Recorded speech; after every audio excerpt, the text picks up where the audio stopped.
Hey guys, book review time again, and today I'm reviewing Fight Club by Chuck Palahniuk. I hope I pronounced that right, I probably didn't, but that's how I've heard it pronounced in interviews and across various other reviews. Fight Club was, contrary to popular belief, it wasn't actually Chuck Palahniuk's debut novel. There was actually one called Invisible Monsters, I believe, but apparently the publishers found it to be too graphic and too violent and too disturbing and yada yada yada, until this came along, and this was the first book I read by Chuck Palahniuk. Obviously I had seen the film, but I saw it so long ago that I kind of forgot bits about it, and the book is totally different from the movie in certain aspects anyway. But yeah, the funny thing with Invisible Monsters, totally off topic, is it was all like gratuitous and horrible and should be condemned to hell all the while Chuck Palahniuk was broke, but the moment this started reeling in the big bucks, suddenly it's not so bad. But anyway, that's totally unrelated to what I'm going to say. So Fight Club, as many of you know, has probably become one of the most iconic movies of all time. Very few people which actually know it's based on a book, and if you haven't seen the movie then you should definitely read the book first, because the book, it follows a very similar plot to the movie. In fact, it's almost identical, but there were certain changes, but there's also a lot more depth to the characters and a better understanding of why they do the things they do, particularly Tyler Durden, with soap being symbolic to him and why it's so symbolic. That was kind of hinted in the movie, but it wasn't really expanded on like it is in the book. But enough about that. So the basic plot of Fight Club is it follows an anonymous protagonist who is suffering with severe insomnia, and eventually he goes to his doctor under the guise that he thinks he's dying, and his doctor basically has had enough of this bloke coming to him with this insomnia problem, so he suggests that he goes to these cancer support groups for men who have like had cancer and all that kind of stuff. And he says basically, if you want to see true suffering, check these out, and you'll see just how bad problems are in the world, people's problems are compared to yours, and why his time's so important. So he takes him up on this word, and he goes to these support groups, and he finds that if he cries at these support groups, he's able to sleep. So he starts lying basically and becomes what you might call a tourist, because he goes to like several groups: brain parasites, testicular cancer, tuberculosis, you name it, he goes to it.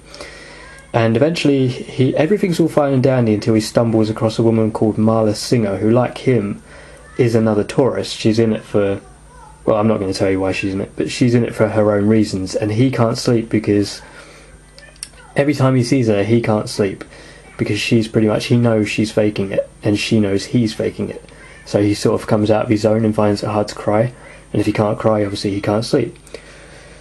So it goes on for a bit, and eventually he falls asleep on a nudist beach whilst travelling from wherever he is. I can't remember where he actually lives, but he works as a recall campaign coordinator for an unnamed car company, and he's travelling to some like town across country or some other state, and he falls asleep on a nudist beach. And when he wakes up, he comes across a stark bollock naked Tyler Durden, which I'm really glad they didn't show in the movie, because yeah, I like Brad Pitt as an actor, but I don't like Brad Pitt, that much. Or any man for that matter. But anyway, yeah, Tyler is basically, it's not just a simple exchange of words like it was in the movie. Like in the movie he just says, I'm a soap salesman, blah blah blah. It's more an insight as to what kind of person Tyler is, because Tyler is actually pulling driftwood from the surf, and he's like putting it in the sand in this weird like monumental shape. And the narrator asks him what he's doing, and Tyler basically responds with asking the narrator what the time is. And they talk for a bit, and Tyler goes on about his 1 second of perfection with this thing he's created. Anyway, long story short, they exchange words a bit. He comes out with Tyler Durden's phone number, and as he's travelling home, he finds out his condo has been blown out. The police put it down as he left a gas light on, or a gas light blew. The gas filled his apartment, and the compressor switch on the refrigerator clicked and blew his condo pretty much to hell, and all of his furniture, because he had like a fetish for Swedish furniture. That's where the I guess you could say the social parody on masculinity comes into it, because these are like a generation of men raised by their mothers, so they're like collecting furniture and all kinds of stuff rather than going to the gym and so on and so forth. And that's sort of a theme with the book, social commentary / social parody, I guess. Don't really know how you'd put it. But yeah, he basically moves in with Tyler, and it turns out Tyler's a bit of a nutter. He doesn't know this at first, but the two of them form a fight club with each other. And as it goes on, more and more people start joining. So Tyler amasses his army because when they have these fights, these people start to realise that they can handle anything and nothing else matters in the world. They feel rejuvenated, refreshed, but they feel reborn. And as more and more men see that what Tyler's trying to do, or what Tyler's giving them, they start to like follow Tyler like he's some sort of prophet. And long story short, they basically become obsessed with him, and Tyler starts using Fight Club, unbeknownst to the narrator, as it's a recruitment centre basically for the next stage, which involves basically taking revenge on the world where, you know, cancer groups are the threshold of human comfort, or something along those lines. That's a terrible word, and I tried to memorise the synopsis bit here.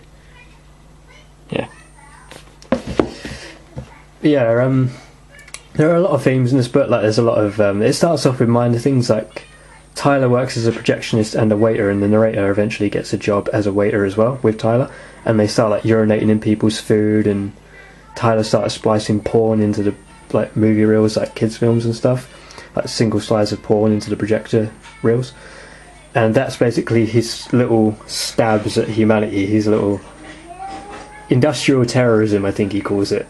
And that's basically subtle steps that the narrator doesn't really pick up on.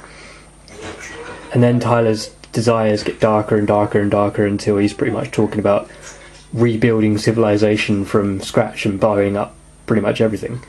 But I won't go into that too much. There is a brilliant plot twist in this book as well. I'm not going to say what it is. If you've seen the movie, you already know. But it was actually executed a lot better in the movie than it was in the book. Unfortunately, in the book, it was just kind of so casual and so nonchalant that it was like, oh, really? But in the movie it was done a lot better. But it is the same plot twist, and if you're new to Fight Club or you've never seen Fight Club, read the book and I think you'll be really surprised by it. It will still really take you by surprise. So that's all I'm going to say about the plot. The writing style is not brilliant. I get that it's an insomnia that's narrating it, so he's going to repeat himself every now and again, and he's going to go completely off subject and then come back to the topic he was originally discussing. So I can look past that because, you know, it's part of the character. The descriptions throughout were okay in certain fields. Marla was the only one who ever had any real description about her, what she looks like, as was Big Bob. And yes, Big Bob did still have, quote, bitch tits. And how he got them basically was he had testicular cancer, his balls were removed, and he had gene therapy.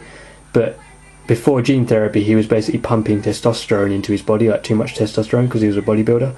And apparently if you put too much testosterone into your body, your body releases double the amount of estrogen to counterfeit it, and you come out with boobs, more or less.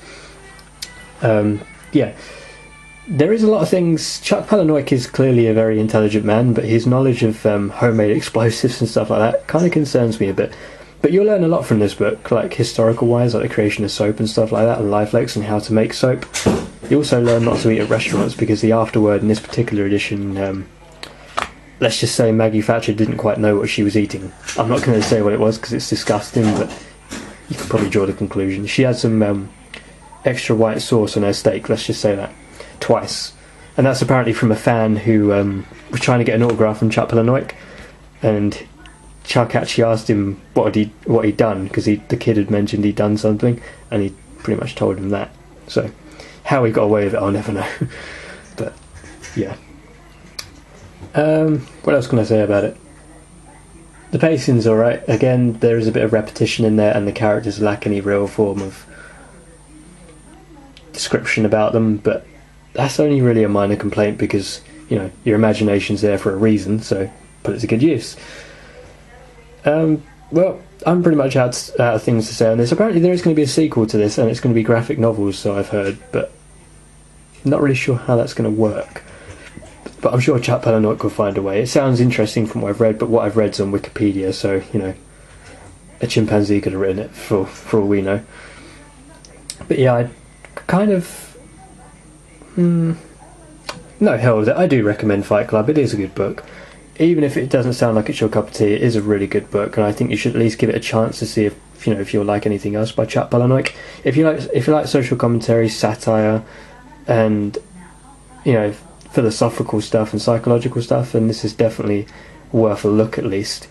If you're really uncertain, maybe check out an audiobook or something. I'm sure someone would have uploaded like an abridged version of an audiobook or something. But I liked it, and I thought it was superior to the film in certain aspects. Like, neither one's better than the other, but I prefer the book. If given the choice between the film and the book, I'd take the book any day. But yeah, that's all I've got to say about Fight Club, guys. Definitely check it out if you really want to. Even if you've seen the film, you'll probably still be pleasantly surprised by the book. If you're not certain, as I said, maybe look for an excerpt chapter online, or maybe, I don't know, an audiobook or something. But yeah, that's all I've got to say about Fight Club, guys, so I will see you next time.